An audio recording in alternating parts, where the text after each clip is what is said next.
Tuliona mbunge fulani pale Kisii akiwa anahutubia mkutano mkubwa, akauliza watu, nataka kupea kila mtu 50-50, watu wakasema hapana.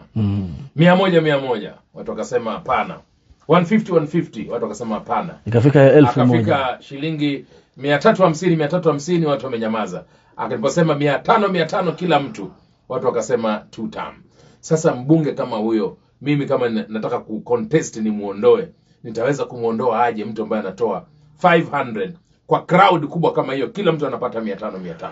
Unajua, tunaona hapo siasa sasa tumecommercialize politics. Unajua institutions zetu ziko na capacity ya kuyazuia mambo kama yale. Yes. Unajua, ikiwa institutions zetu, anti-corruption commission, KRA, mashirika haya yote ya serikali yangekuwa yanafanya kile ambacho kinastahili kufanyika, watu kama wale wangeshashikwa. Kwa sababu mshahara wa mbunge Luchivia ni 1,000,000. Net ni around 650.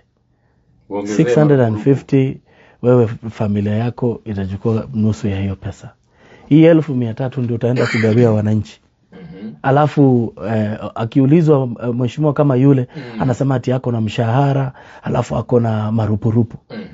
Hata ukiweka mileage ambaye wabunge tunapewa, bado yani yule he needs to explain, anafaa kuelezea serikali hizi pesa ambazo yeye anagawa zinatoka wapi. Luchivia, do you think unaweza tafuta pesa kwa njia ambaye ni ngumu, alafu ufike kwa wananchi uanze sasa kuwagawia pesa like that? The rich people, even the rich people, wanakuanga na some level of stinginess, because that money did not just come bure bure. Ukiona watu wakipeana fedha namna hii, kiholela namna hii, hizo ni pesa za wananchi. Sasa mbona KRA simuulize labda kwa income tax yake, inaitwa ile income tax ambayo analipa, tuone pia ina reflect hayo matumizi ya pesa nyingi kama hizo. Swala nzuri. Kwa hivyo institutions zetu ndo zimelet down. Swala nzuri sana. Lakini mwananchi pia sasa na yeye, wewe ukija pale nyuma yake kuzungumza, ukizungumza bila kusema hiyo 500, basi wewe unabebwa tu kama mtu ambaye hatoshi. Na ndio maana ukiangalia katika proposal hapo anasema kuwania ugavana katika Kenya iko capped at 123 million. Kwa hivyo inamaanisha kwamba if you don't have 123 million, huwezi kuwania kuwa gavana hapa nchini Kenya. Which is very sad, ndugu yangu. Hiyo inasikitisha sana sana sana, kwa sababu kama alivyosema kila Wakenya wenyewe ndo tunajiletea hii shida. Kama tutaendelea kuchagua watu kulingana na pesa yao, tutaleta hawa watu ambao wakora kila saa wanakuja, watu ambao wamekuja biashara badala ya kuja kuongoza.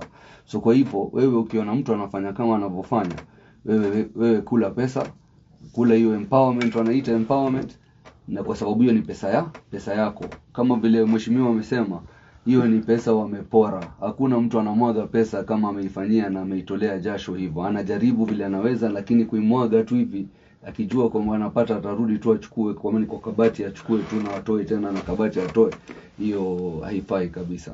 So ni uchungu sana kwamba mtu ambaye ametoka kwa umaskini hata wahi kupata nafasi ya uongozi tukiendelea hivi. So tukashifu mambo kama haya, tuangalie mtu ni mtu aina gani na tuchague viongozi ambao watakayobadilisha nchi yetu isonge mbele. Ikiwa MCA anaambiwa campaign anaweza kuspend between 2.5 up to 20 million. MCA akispend 20 million, mheshimiwa Barongo atazirudishaje hizo 20 million? Na mshahara wa MCA ni 150 basic, uongezee marupurupu. Mbunge anaambiwa anaweza akaspend kati ya 17 million up to 123 million kwenye campaign. So ukiangalia vile umesema, kama mshahara wa mbunge ni 1,000,000 kwa mwaka, ni 12,000,000 kwa miaka 5 ni 60,000,000. Akiwa amespend 120, inamaanisha atakuwa ameingia kwenye mfuko wake kuchimba shimo la zaidi ya milioni ngapi? Milioni karibu 60 zingine.